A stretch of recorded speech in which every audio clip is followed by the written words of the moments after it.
Hello, Marky Dragon, also known as Marcus Eikenberry in real life, and I got Jordan here with me. Hello. So, Jordan here is a fellow entrepreneur, and in the whole Be Your Own Boss series, there is something that, and I didn't tell Jordan this, I didn't tell him that I was going to feature this in the Be Your Own Boss series. Yes. So, That is a surprise. in the Be Your Own Boss series, so see, he's an entrepreneur as well, and he's mentioned some really interesting things to me. And so tell us just a little bit about who's Jordan, and then I want to ask you the question about cash flow, because I've never heard anybody talk about this before. So, Okay. Who's Jordan? Okay, so I got my start being an entrepreneur after I got fired. Okay, that's trial by fire. Yeah. By firing. Yes, by firing. Yes. Trial that's by exactly firing. Right. Yes. Yeah. A lot of entrepreneurs, by the way, I don't know if you've heard this, but they all say kind of the same thing. I've heard them say this.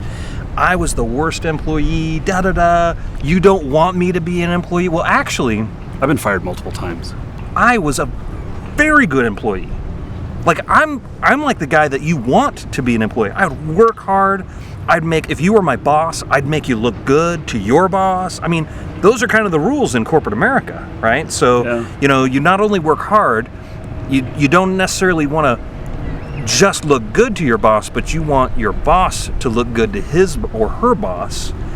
That's how you really cement your value. Get the raises. That's how you get the raises. That's how you become indispensable. And I did all of that. And sure enough, somebody came in who didn't like me very much, and I was out of there just like that. And you know what? I always wanted to be an entrepreneur, so I just started. But I didn't have a mentor. And I desperately looked around to find one. I asked my father, who was an employee. He had entrepreneur experience, but he was an employee. By the way, I want to say that there's a big distinction between how an entrepreneur thinks and how an employee thinks. Yes. And so his father's not at fault. No. For the advice that he gave. No. Because it's his reality. It's what he knew. That's right. And everything. And he was giving good advice for how what he does. Yes, for what he knew. Yeah. Absolutely. But entrepreneurs think differently. Yes. And so go ahead.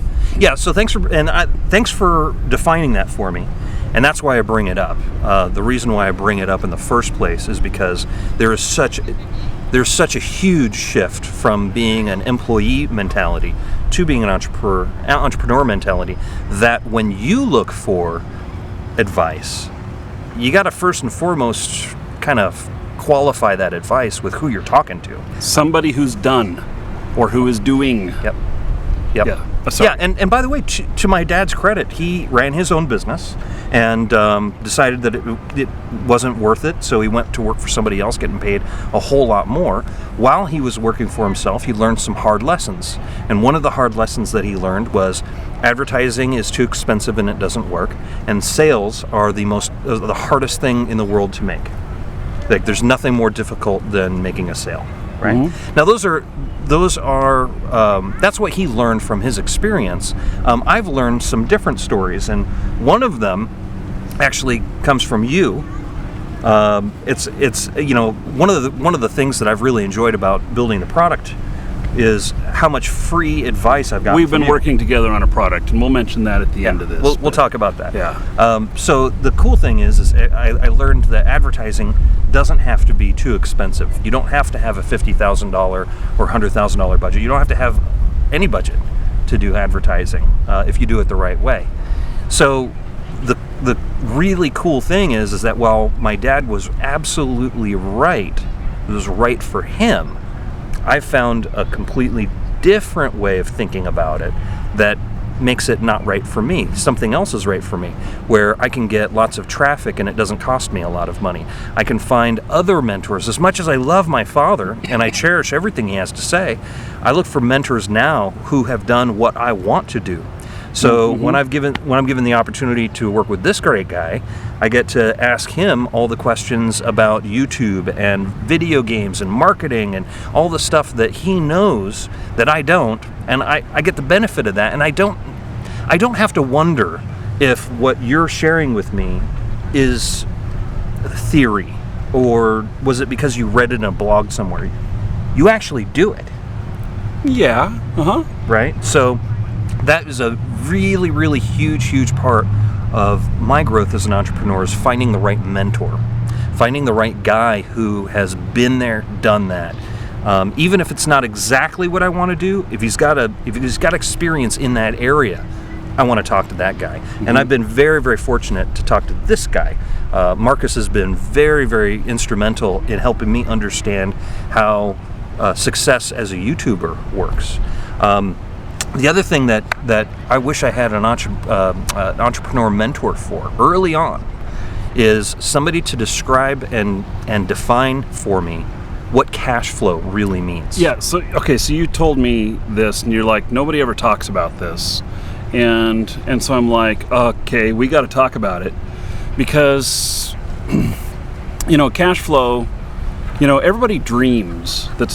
So early on as an entrepreneur, my thought was always, I'm going to build some product or something, and it's just going to sell, and it's going to be glorious, and I'm going to be rich, and that you can figure it out. Rich, yeah. Famous and rich?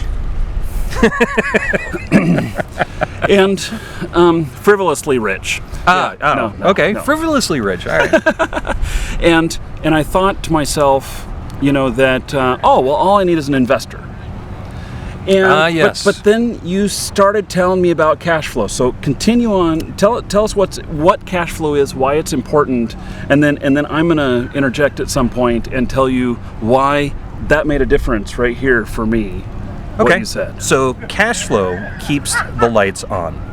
Cash flow keeps, as a friend of ours will say, keeps Cheerios on the table, right? Mm-hmm. So without cash flow, you're not going to be able to sustain any activity that you want to pursue. So you might have the greatest idea in the world for a new paperclip, right? It's going to make you billions of dollars because everybody's going to use this new paperclip. It was called Windows 95. Fair enough. I forgot about that. Yeah, the paperclip in Windows 95. God, yeah. Wow. Takes me back. Yeah. Old tech here. Yeah. So I might encourage you. I might say, yeah, let's go for it. Let's get that paperclip to market. It's a great idea. Just one quick question. What are you going to do to keep your lights on in between now and when that thing's going to blow up? And if the answer is, I'm going to find an investor, I would disagree, and I would discourage you from doing that. It's not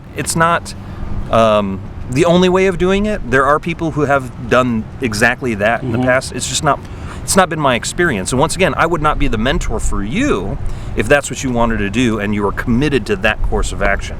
Right? I think that what you're talking about is like venture capitalist or something like that. And I don't know if you guys, okay, so if you've never experienced this, venture capitalists, they expect a very large return on their money, 3 to 5 years. And if you've hit that 5-year mark and you haven't done that big return, they're going to insist on like liquidating your company and everything. It's happening right now with a company that I really love, and they had a $300 million investment. They're worth $900 million now, and they're going up for sale. And but it's not a good thing. You're smiling. I'm not. So it's going up for sale at the behest of their investors, not because what the leadership really wants to do. Well, I'm afraid that the leadership is going to destroy the product. Oh.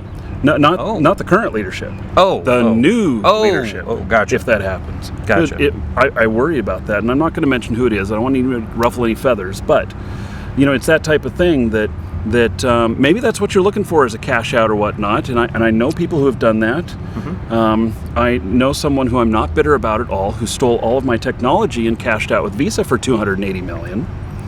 Wow. And he had investors in. Yeah, corporate espionage, all that stuff. Gotcha. Not bitter about that at all. Yeah. Yeah, you know who you are.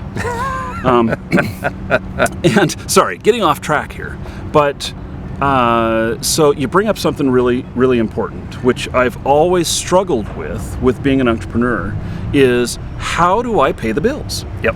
And so I never really thought about that. I'm like, either I just went out and just said, I've got X amount of dollars in my pocket, it'll pay the rent next month and I have to make the money, which is the cash flow.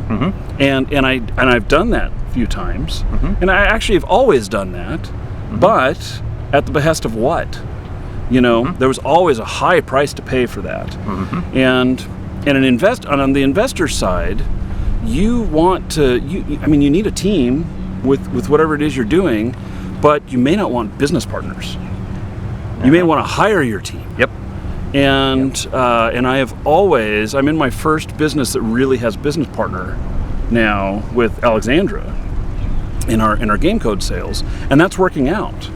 But I never before that had an actual business partner, and so I don't know. I'm just getting kind of off track here, but I think it's so important that just that one question. How are you going to, as Scott says, how are you going to put Cheerios on the table? Yep. That's his name. The guy. Yeah, and Scott, hello. And I'm not talking about 6 months from now. I'm talking about next month.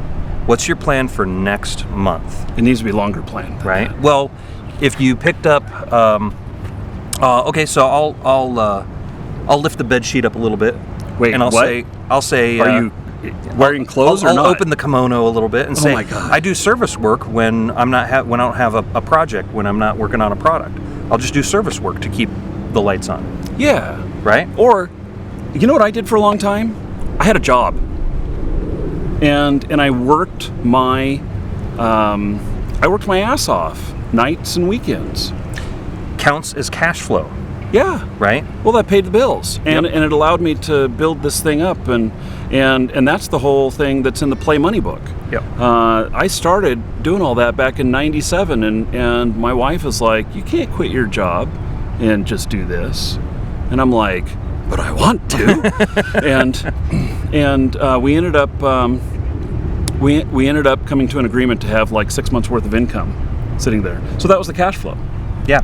And but by the time we did that, I was making 4 times as much in my part-time job as I was, being an entrepreneur, as I was in my day job. Yes, but you did something that is a little bit different than just straight up securing cash flow. You managed your risk as well. Oh, absolutely. Right? And that's a slightly different conversation, but still very valuable for making sure that you have cash flow every single month. Not managing risk causes bankruptcy. Yeah. I know this personally. Yes. And not managing your cash flow also causes bankruptcy or forces you into a situation that you don't want to be. So the product that we've been working on is it's called The Gamer's Ultimate Guide to YouTube Success. And it steps you through the beginning part of how to build your cash flow foundation with building videos, what kind of videos to build, what kind of games to play. It actually is going to. So this, this product, it's my next entrepreneurial adventure, and I'm doing it with Jordan as a partner here. And in reality, it's something that you can do while you still have your day job. So you can keep a lot of that security, or while you're going to school or whatnot. And the cost for it is very little. And I'm not talking about the cost for the product. I'm just talking about the cost for doing this stuff. If you have a computer and you have video games, you can do it. Yep. And so that's, I really like this because of that, because there's such low startup cost. Yep. If you can play games at nights and on the weekends, you can use this product to start building your cash flow, to eventually jump off into doing it full time if you wanted to. If you don't want to do it, then you have the excuse of, sorry, hon, I got to go to work. That's right. Yeah, and it's my office, That's right. Yes, I will be playing. No, I'm actually working. That's right. It's Gotta true to love life. It really is. Yeah, you have good experience. Yeah. Yes. Yeah. So what we're prepared to do, if you take action immediately, this is a limited time offer. If you follow Jordan's the link making below, an offer. That's right. If you follow the link below, we'll let you and a friend join us on the webinars that we do that are going to be completely live, where you can ask questions and get answers. Your friend or family member can ask questions and get answers. Same with our private closed Facebook group just for this product as well. So if you purchase then you get to bring a friend along, in other words. Somebody to help support you through building your cash flow and hopefully helping them do the same. Yeah. Yeah. Yeah. So click that link. Yeah. So what yeah. It's right down there. But I want to say something else here. Okay. So I want your comments. So tell me if you want me to hassle Jordan more and get him on camera more and talking more about entrepreneurial stuff, because I think he's got a lot to share. Well, it won't be nice. They call me the drill instructor. I will tell you the truth, though. I'll never lie. I will always tell you the truth. And if it's something I don't know about, I'll tell you. I just don't know about it. It's not something for me to advise you on. In fact, not only tell us if you want to see more of Jordan, but post your questions. Yeah. We'll answer questions. So we are planning, and so I guess that we'll just continue on here for just a moment and tell all of you that this video is going to appear before a live show that we're going to be doing that is called Like an Entrepreneur. And I hadn't planned on saying this at all, but it's called Like an Entrepreneur. So it's like, think like an entrepreneur, be rich like an entrepreneur, be successful like an entrepreneur. You kind of get it. And so it's going to be a live show that we're going to do, and you're all invited. You're going to be able to ask some questions and everything. It's going to appear on both YouTube and Twitch, and basically you're going to be able to pick our brains. And we're going to relate stuff back, just being honest. This new venture that we're working on, we're going to talk about that a little bit too. But hope to provide a lot of value and to see you there. So definitely check out the schedule. In fact, I will post a link to our schedule on there, and it's called Like an Entrepreneur, and it's in the description in YouTube. And you can join us. And start now by putting your questions in the comments. And you know what? We'll look at this video's comments first to start our initial questions that we start handling. First come, first serve. Well, you got to have good questions. Okay. Now, I mean, ask something even if you think it's dumb, because am I just rambling on? No, ask something even if you think it's dumb, because there are 1,000 more people out there that have the same question but are afraid to ask it because they think it's dumb. And so the only dumb question is the one you didn't ask. So that's true. Yep. So whether you're a teenager thinking about being an entrepreneur in the future, or whether you're 50 years old, or let's just say you're even 65 and retiring and looking what you're going to do with the rest, and you're like, I made all this fucking money, working for the man. Now I want to work and do something else. Ask your question. I'd love to talk to you. Oh, and click that link.